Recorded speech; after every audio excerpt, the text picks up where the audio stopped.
Hey guys, welcome to Brian's Man Cave, episode 89. A couple of weeks ago, I saw a video from the No Swear Gamer on a game that I had a long time ago, and it was called TAZ for the Atari 2600. And I sent him a message saying that if you're not going to keep that, because I know he made some comments that it wasn't really a favorite of his, and I know sometimes he would give his games away when he was done reviewing them. And so I thought, if you ever want to part with it, let me know and I'll buy it off you. So he sent me a message back going, I'll send it to you. It's on the house. The only thing is, though, he's in America, I'm in Canada, and our shipping is not the best here. I mean, as far as prices go. So it was quite expensive. So I said I'll pay the shipping, not a problem. It's still cheaper for me to do that than if I were to try and buy it anywhere else, because I know people would want more money than that. So it was pretty cool that he did that, and so I just got it in the mail, actually. Really exciting. And I looked at this, I'm like, wow, that's big packaging for an Atari cartridge. But I looked in there and it said there was a few other things. I'm like, what is this? Marvel What If comic book, TAZ Atari cartridge, Batman trading card. And I was like, what does that mean? So I opened it up and sure enough, there's a comic book inside. That's pretty neat. I always like these old comics. I don't think I have any of the Fantastic Four. That's a What If episode, edition, or whatever you call it. What if Fantastic Four battled Doctor Doom before they got their powers? So I think it's just like a series where they were just, kind of coming up with these strange ideas and, what if this would happen? What if that would happen? Never read this one, so kind of interesting. It's kind of cool that he added that in there. And then we have the cartridge. This is so cool. I wanted this cartridge. Again, I used to have this game a while ago. I probably talked about it during... I did a video not too long ago. Oh, he's got that wrapped pretty good. I did a video not too long ago about TAZ, the Sega Genesis version of Tasmania. And I didn't have the Atari one at the time. I used to have it a long time ago. I had it with... literally bought it off the shelf. And... back when there was still a few Atari games lingering around on the shelves. And I used to play it all the time. I got hooked on this game. There's the cartridge. Looks awesome. TAZ. It's a pretty simple game. I mean, what you're doing in there, it's not very complex. And there's the trading card, the Joker. My favorite character, too. Love the Joker. Love Batman. I might even have this. I don't know. I think this is the series. Is this the second series? Yeah, second series. I kind of recognized it. I also did a video on collectible cards from the 80s, and I talked about Batman cards. That's pretty cool. Add that to my collection. But yeah, this is TAZ. I used to be really good at it, so I'm going to try it again. See if I suck or if I'm actually good at this. Okay, so we got TAZ. Yeah, the title screen's interesting. I like the artwork of TAZ. Unfortunately, that's the only time you actually get a real visualization of TAZ, but that's pretty cool for the Atari. I mean, the Atari 2600 anyways.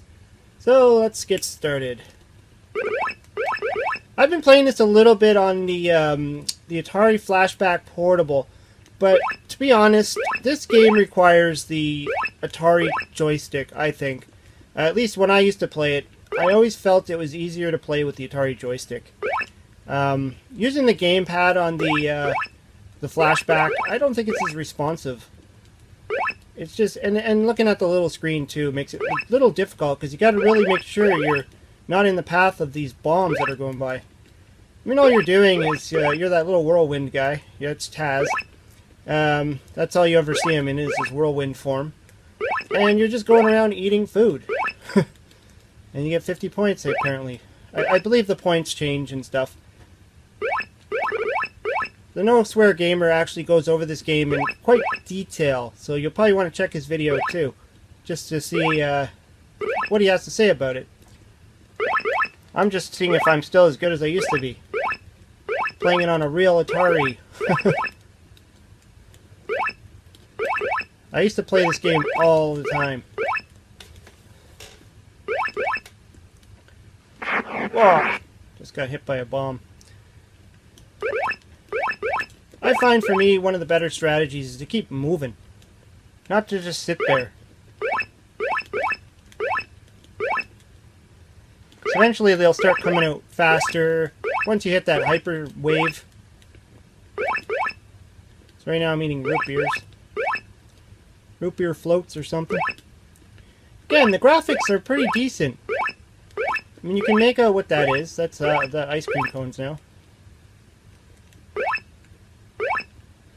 Sound is a little bit lacking. Well, until you eat the bomb, then it makes that funny noise.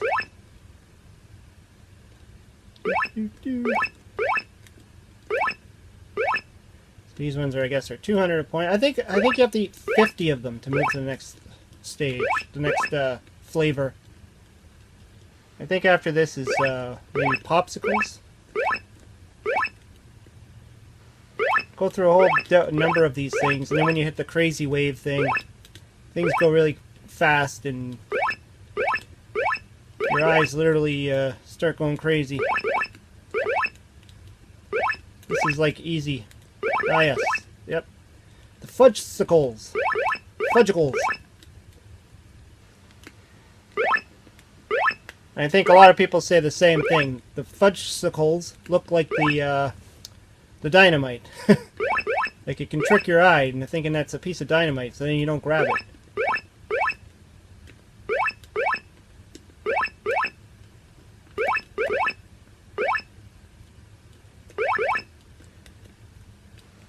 I know this game was originally a different game. I think it was Asterix or something like that. It was a different game, and they, I guess, changed a bit of it to for the North American market, made it TAZ.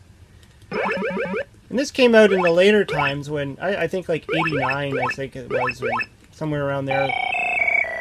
Oop, here's the craze wave. Let's see if I get my butt handed to me. Ah, apple cores.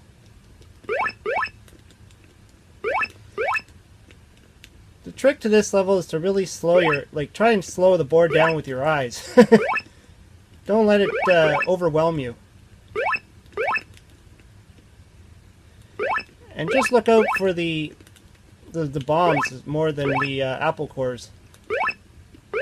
And when you see an apple core, grab it.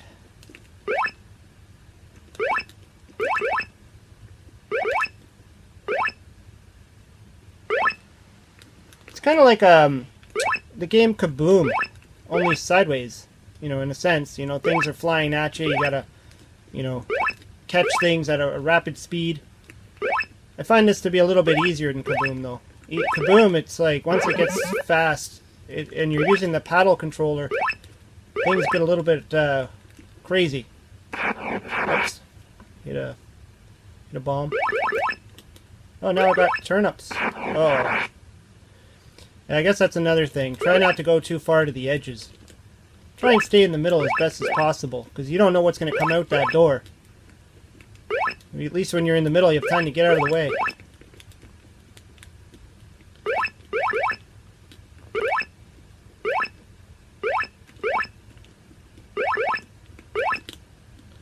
You know, it'd be nice if they actually had a counter on the bottom of the screen to tell you how many you've eaten. I mean, it's not a big deal, but it'd just be nice to know how close I am to getting to the next food.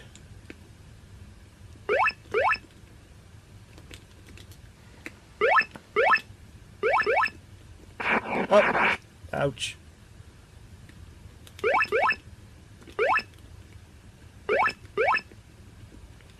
What are these? Apples? Looks like apples. Or tomatoes. Hey, I got another TAZ. This one's kind of tricky too, because everything's red. Whoops. I mean, you really just gotta look for that green, leafy part at the top there. So this is a little bit trickier. These apples kind of, or tomatoes, or whatever they are, kind of do look like the bombs as well.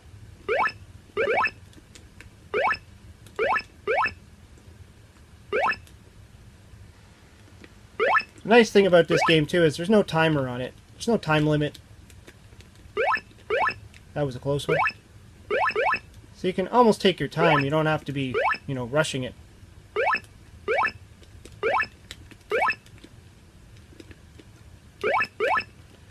boy, Sundays. I feel like Taz really is eating a lot of ice cream today. And that's the end of it. Not a bad score there. I know I've done better in the past, but that was actually pretty good for considering I haven't played this game in so long. Yeah, so that was a lot of fun. I mean, it was great playing the real cartridge again. Like I said, I've played it on emulators. I've tried it on the computer using the Stella emulator, which emulates Atari. And again, I don't have the actual joystick, the Atari joystick, or anything equivalent to it hooked up to my PC. So the best way I could play these games is the real way on the Atari. And so I'm really glad to add this back to my collection. I've been looking out for it for a while, and you know, it's just cool that the No Swear Gamer actually sent this to me. So thanks a lot, and I'm going to leave a link below so you can check out his page. Anyways, hope you liked the video. Hope you like my playing of TAZ. I don't typically do just playthrough videos, but you know, it was kind of fun, and you know, I enjoyed getting as far as I did. Anyways, hope you liked the video. Hope you subscribe to my channel. Talk to you later.